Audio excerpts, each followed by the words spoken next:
அனைவருக்கும் வணக்கம். நலத்தடம் சித்தார்த் வர்மா ஹாஸ்பிட்டல்லேருந்து டாக்டர் சுகன்யா. எல்லாருமே சித்தா ட்ரீட்மெண்ட் போகணும் அப்படி பார்க்கணும் அப்படின்னா சித்தாவில் பற்றி எல்லாருக்குமே தெரியும். இன்டர்னலாக கொடுக்குறாங்க, எக்ஸ்டர்னலாக கொடுக்குறாங்க மெடிசன். ஸோ எக்ஸ்டர்னலாக வந்து என்ன மெயினாக மெடிசன்ஸ், எக்ஸ்டர்னலாக என்ன தெரப்பிஸ் யூஸ் பண்ணுறாங்க. ஸோ தொக்கணம், வர்மம் இதெல்லாம் வந்து யூஸ் பண்ணுறாங்க. தொக்கணம்னா எல்லாருக்குமே தெரியும். தொக்கணத்தில் என்ன பண்ணுவாங்க. இது வந்து தொக்கணம் வந்து நிறைய வகைகள் இருக்குது. ஆயில் அப்ளை பண்ணால் ஆயில் இல்லாமல் பண்ணுறது, ஏதாவது பொடி வகையில் யூஸ் பண்ணி பண்ணுறது, இந்த மாதிரி நிறைய மெத்தட்ஸ் இருக்குது. ஆனால் நிறைய பேருக்கு தெரியாத ஒரு விஷயம் பார்த்திங்கன்னா வர்மம். வர்மம் வந்து சித்த மருத்துவத்தில் ஒரு முக்கியமான ஒரு மருத்துவ முறை. இந்த வர்மம் பண்ணுறாங்க, என்னடா ஒரு டாக்டர்கிட்ட போகணும், சித்த டாக்டர்கிட்ட வர்மம் பண்ணுறேன்னு ஏதோ டச் பண்ணுறாங்க, அதுக்கப்புறம் விட்டுறாங்க அப்படின்னு நினைப்பாங்க. ஸோ வர்மம்ன்றது வந்து ஒரு முக்கியமான ஒரு இடத்தை குறிக்கக்கூடிய சொல். அதாவது வந்து சித்தா கான்செப்ட் பிரகாரம் பார்த்தீங்கன்னா பிராணவாயு எங்கெல்லாம் வந்து தடைப்படுதோ அங்கெல்லாம் வந்து வர்மம் தாக்கும் அப்படின்றாங்க.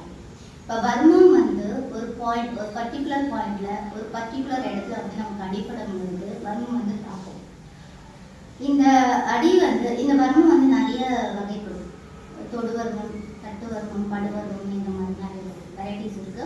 பட் சித்தாவை பொறுத்த வரைக்கும் வர்மம் தெரப்பி அப்படின்னும் போது நம்ம வந்து எந்த ஒரு பிராணவாயு வந்து நம்ம சர்க்குலேஷன்ல வந்து எங்கெல்லாம் தடைப்படுதோ அங்கெல்லாம் அவங்களுக்கு வந்து ப்ராப்ளம்ஸ் வரும். அது எந்த விதமான ப்ராப்ளம்ஸ், பெயினாக இருக்கலாம், ஸ்கின்ல ஏதாவது ப்ராப்ளம் இருக்கலாம், இல்லை வேற ஏதாவது ப்ராப்ளம் இருக்கலாம். ஸோ இந்த வர்மா பாயிண்ட்ஸை நம்ம ஸ்டிமுலேட் பண்ணுறது மூலமா இந்த தடைப்பட்டு இருக்கிற பிராணனை வந்து நம்ம வந்து விடுவிச்சு விடுறோம். ஸோ அதனால நம்ம வர்மம் கொடுக்கும் போது பார்த்தோம்னா இப்போ நார்மலாக இன்டர்னல் மெடிசன்ஸ் கொடுத்துட்டு நம்ம வந்து மெடிசன் கொடுத்துட்டு ரிசல்ட்ஸ் பார்க்கறதுக்கும் வர்மம் தொக்கணம் இந்த மாதிரி தெரப்பி கொடுத்து ரிசல்ட்ஸ் பார்க்கறதுக்கும் நிறைய வித்தியாசம் இருக்குது.